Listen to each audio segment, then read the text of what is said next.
Welcome to Watch Mojo, and today we're ranking the highs and the lows that defined music in 2025.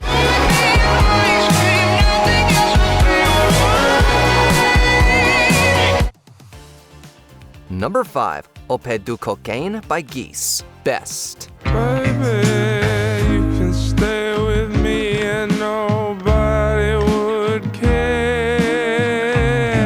Geese spent the first half of the decade shifting from Brooklyn indie darlings into one of the most unpredictable bands in modern rock. Oped du Cocaine sealed that evolution. Built on wiry guitars, twitchy rhythms, and Cameron Winter's half-spoken, half-howled vocal delivery, the track plays like a fever dream portrait of a culture spiraling into absurdity. You can change. What makes it stand out is the craft beneath the chaos. Geese lean into post-punk edges, but they fuse it with a theatricality reminiscent of early Arcade Fire or Talking Heads. In a landscape full of perfectly pristine singles, Geese delivered something jagged, cynical, stylish, and absolutely alive. Like a sailor in a big green coat. Number 5, What I Want by Morgan Wallen featuring Mcrae, Worst. She said you don't want this heart, boy, it's already broke. Told me everything she touched just goes up in smoke. On paper, What I Want should have been a layup. A huge country star, a rising pop powerhouse, and a glossy ballad about a messy, temporary relationship. Released on May 20th, 2025 as the 5th single from Wallen's album, I'm the Problem, it's his first official duet with a woman, with Mcrae sharing verses over a shimmery pop country trap production. You ain't gotta worry about no trust issues with me, I got 'em too. I got 'em too. It debuted at number 1 on the Billboard Hot 100 and topped Hot Country Songs, while also reaching the top 5 on the Global 200. In practice, though, the pop sensation's collab was savaged by online critics, who called the song out for its ultra-polished, streaming bait pandering that feels more like focus-grouped brand management than a real emotional duet. I said, baby, you should know that's what I want. That's what I want. Number 4, Abracadabra by Lady Gaga, Best. Pay the toll to the angels, drawing circles in the clouds. Every time Lady Gaga pivots, the industry follows. Abracadabra is her most invigorating reinvention since the Chromatica era, a return to maximalist pop, but with a sharper, more grown-in edge. The track pairs disco-infused production with a towering vocal performance, landing somewhere between the theatricality of the Fame monster and the emotional directness of Joanne. What set it apart in 2025 was its sheer confidence. In the game of life, like a poem said by a lady in red, you hear the last few words of your life. At a time when many mainstream singles chased TikTok-friendly minimalism, Gaga went bigger. Layered harmonies, dense instrumentation, a hook built to rattle stadium rafters. Abracadabra became a reminder that when Gaga commits to spectacle, no one else comes close. Abracadabra, I'm on ooh nah nah. Abracadabra, ooh gaga. Number 4, Cancelled by Taylor Swift, Worst. You thought that it would be okay at first. Cancelled arrived carrying heavy baggage. The problem? Execution. While some writers praised Swift's takedown as a bold, witty take on misogyny and online outrage, others tore into the lyrics. Did your girl boss too close to the sun? Did they catch you having far too much fun? Come with me, when they see us, they'll run. The now infamous line, "Did you girl boss too close to the sun?" was singled out as a peak misfire, with critics calling the song millennial cringe, a swagless retread of her own past work, and Disney villain music in the worst way. It's not her least successful song by any metric. It's just one of those polarizing late-era tracks where the concept is fascinating, the intentions are obvious, and half the audience hears a triumphant self-own. Good thing I like my friends canceled. Number 3, Where Is My Husband by Raye, Best.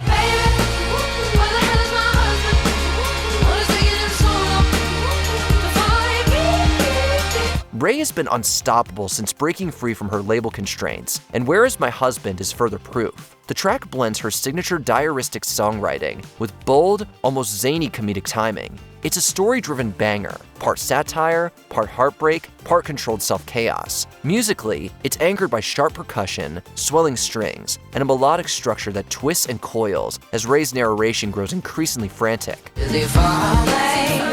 Is he okay? This man is testing me. Help me, Lord. Critics praised her ability to merge humor and pain without slipping into gimmickry. More importantly, the song connected because it felt honest. It carried the same emotional rawness that defined her breakthrough work, but presented with the flair of someone fully in control of her artistry. In 2025, Raye didn't just deliver hits, she delivered personality.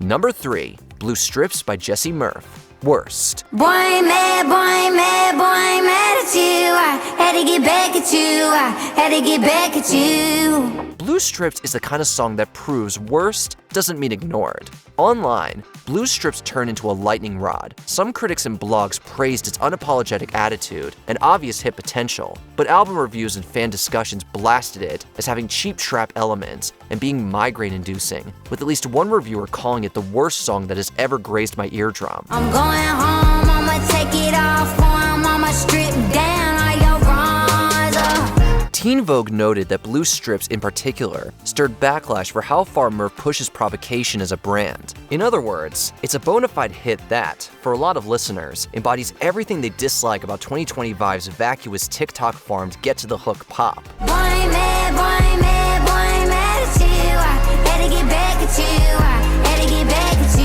yeah. Number 2, Manchild by Sabrina Carpenter. Best. Stupid. Or is it slow?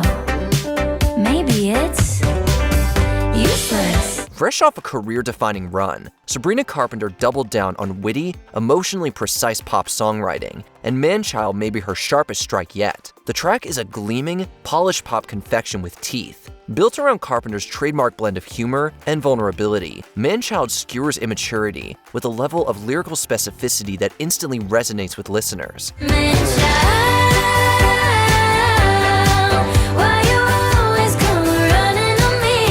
What elevates it is the craftsmanship behind the breeziness, immaculate vocal layering, airtight production, and a melodic hook that refuses to leave the brain. In a year when Carpenter's profile soared globally, this song crystallized why she's become a generational pop presence: charisma, technical discipline, and an instinct for storytelling that feels both modern and timeless.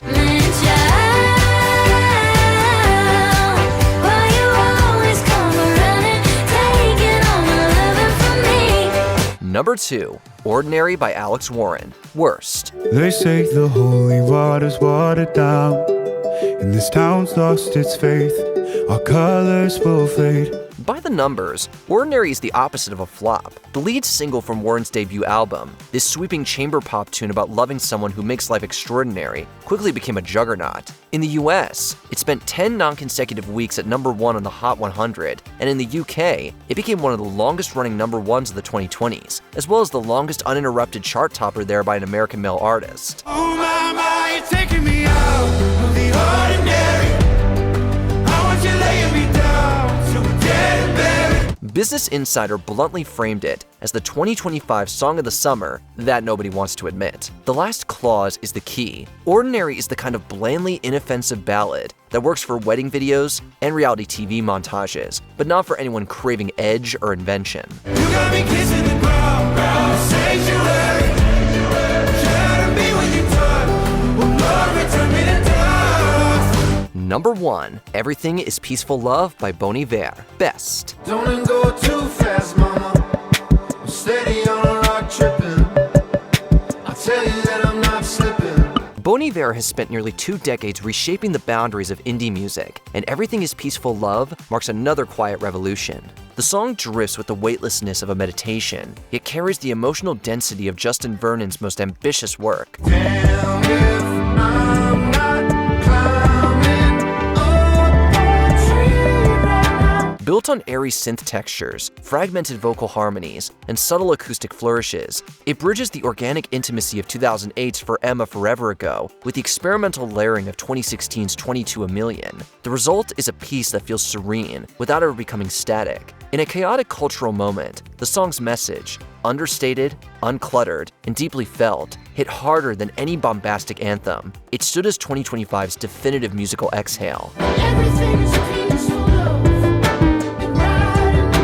Before we continue, be sure to subscribe to our channel and ring the bell to get notified about our latest videos. You have the option to be notified for occasional videos or all of them. If you're on your phone, make sure you go into your settings and switch on notifications. Number 1. Mystical Magical by Benson Boone. Worst. There's nothing colder than your shoulder when you're dragging me along like you do. Like you do. In a year when every major hit seemed to divide listeners, Mystical Magical was the one that finally tipped the scales. Boone's second single from his album American Heart. It's a pop rock track built around a jangly, upbeat production that interpolates Olivia Newton-John's physical. On the internet though, Mystical Magical became a punching bag. You can feel like moonbeam ice cream, taking off your blue jeans, dancing at the movies. The feel-good anthem was blasted across the internet as the worst hit song of 2025, and possibly even the worst song ever, with critics fixating particularly on its widely mocked moonbeam ice cream hook. Even a Pitchfork review of American Heart invokes the song's bouncy bass line like a mild traumatic event. All in all, Mystical Magical is a well-intentioned but unfortunate avatar for everything cheesy, oversweetened, and lyrically ridiculous about the year's pop landscape. Once you know, my love is so mystical, magical. What was your favorite song of 2025? Are there any songs we missed on our list? Be sure to let us know in the comments below.